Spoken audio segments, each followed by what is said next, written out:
Ka-Express, Gilas, Pilipinas, nagpasabog ng atensyon sa buong basketball community matapos ang Day 1 closed-door training camp sa Inspire Sports Academy sa Laguna. Sa unang pagkakataon, kompleto na ang buong 18-man pool at kahit walang media access sa loob, kumakalat na ang impormasyon tungkol sa sobrang tindi ng intensity at focus ng ating pambansang koponan. Sa unang araw ay hindi simpleng warm-up kundi isang full system ignition para sa papalapit na 2 laban kontra Guam na parehong target ng Gilas na mapanalunan. Sa loob ng saradong jeep, bawat galaw ay nakafocus sa execution, chemistry at situational readiness.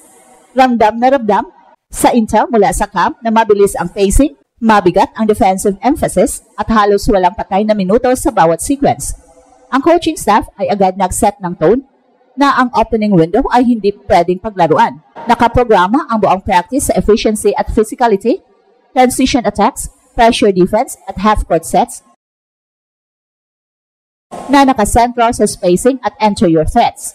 Pinakamalaking usap-usapan, ang kompletong pagdating ng mga core players, walang kulang, walang late arrivals, bawat isa ay may bitbit na urgency. Kahit ang mga galing sa liga, biyahe o personal commitments ay nagpikita ng readiness at professionalism sa unang araw pa lang.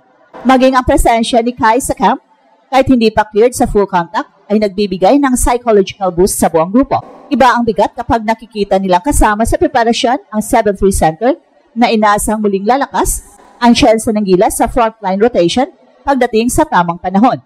Ang 2-win mission kontra Guam ay malinaw na nakasulat sa mindset ng team. Hindi ito bilang routine games, ito ay statement window na kailangan para simulan ang qualifier sa tamang direksyon. Ang closed-door setup ay ginawa para bawasan ang distractions at gawing incubation chamber ang Inspire Sports Academy para sa chemistry building. Ang staff ay nakafocus sa load management, role definition at integration ng lahat ng 18 players upang kahit sinong ipasok sa rotation ay handang gumanap sa sistema. Sa day 1 pa lang, malinaw na super lakas ang construction ng Gilas. May blend ng height, mobility, shooting, leadership at defensive versatility na bihirang mabuo sa isang window. Habang hindi pa nakikita ng publiko ang buong footage, sapat na ang mga napabalitang sequences para i-announce ang buong identity ng team. Hindi na sila naghahabol, sila na ang naghahanda para mangingibabaw. Asahan na ang susunod na mga araw ng camp ay magiging mas matindi pa dahil kung ganito na ka-sharp sa day 1, mas lalong nakakakaba para sa magiging kalaban nila ang magiging output ng Gilas pagpasok ng Guam Series.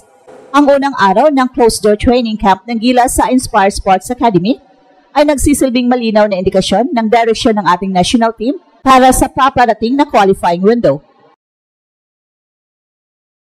Ang pinaka-importanting elemento sa day 1 ay hindi lamang ang pagiging kompleto ng 18-man pool, kundi ang nakikitang tono at kultura na binuo ng coaching staff mula sa unang minuto pa lang.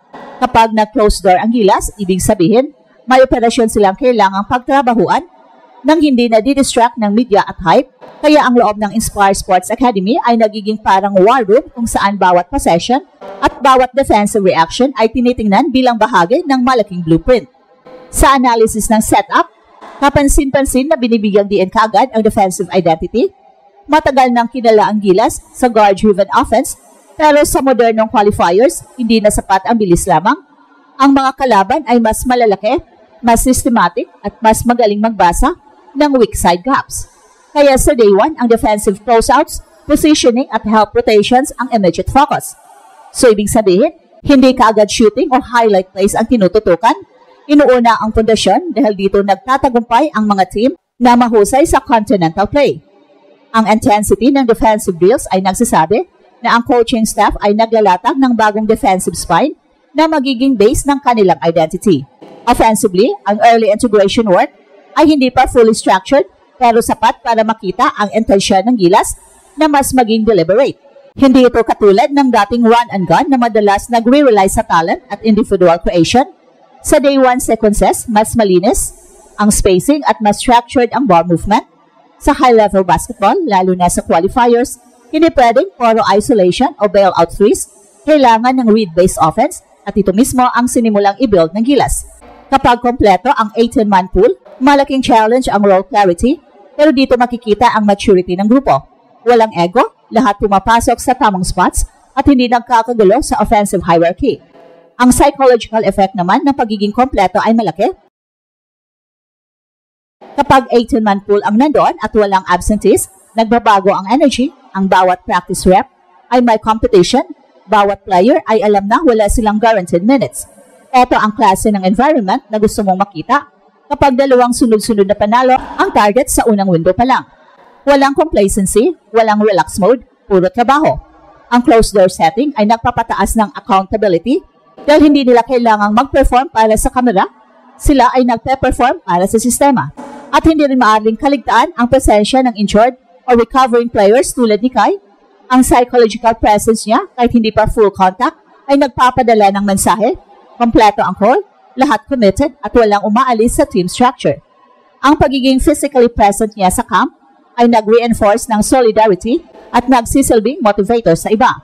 Well, sa kabuuan, ang Day 1 camp ay isang deklarasyon ng Gilas ay hindi lang naghahabol ng dalawang panalo, binubuo nila ang isang sistema na kayang mag-dominate, hindi lang makipag-compete. Ito ang klase ng foundation na nagtatakda kung ano ang magiging etsura ng buong qualifying campaign. Kung pagdudugtungin ang unang araw ng camp at ang kabuang direksyon gustong kunin ng Gilas, mas lumilitaw kung bakit napakahalaga ang closed door setup sa Inspire Sports Academy. Sa likod ng mga nakasarang pinto, ang tunay na transformation ay hindi lang nangyayari sa play execution, kundi sa team psychology at identity formation. Ang pagkompleto ng 18-man pool ay hindi lang logistical milestone, kundi competitive catalyst na nagpapabilis ng development ng bawat manlalaro.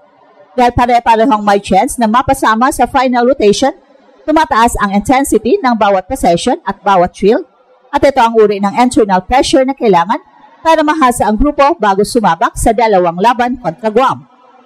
Sa loob ng Day 1, mas naging klaro ang long-term strategic direction ng Gilas.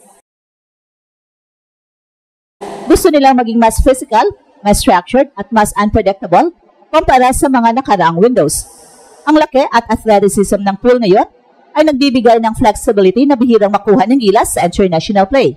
May mga bigs na kayang mag-rim protect, may mobile forwards na kayang lumipat-lipat sa defensive assignments, at may guards na mas matatag sa ball security at decision-making. Ang ganitong roster composition ay nagpahintulot sa coaching staff na magbuo ng mas layered defensive coverage, hindi tulad dati na mas limitado ang options dahil sa height disadvantage at personnel mismatches. At sa offense naman, ang naging tema sa Day 1 ay rhythm building. Hindi ito full set execution, pero makikita na ang intensyon na gawing mas efficient at less predictable ang galawan ng Gilas. Sa analysis ng internal scrimmage clips, mas maraming ball reversals, mas mabilis na weak side reactions, at mas malinaw ang spacing discipline.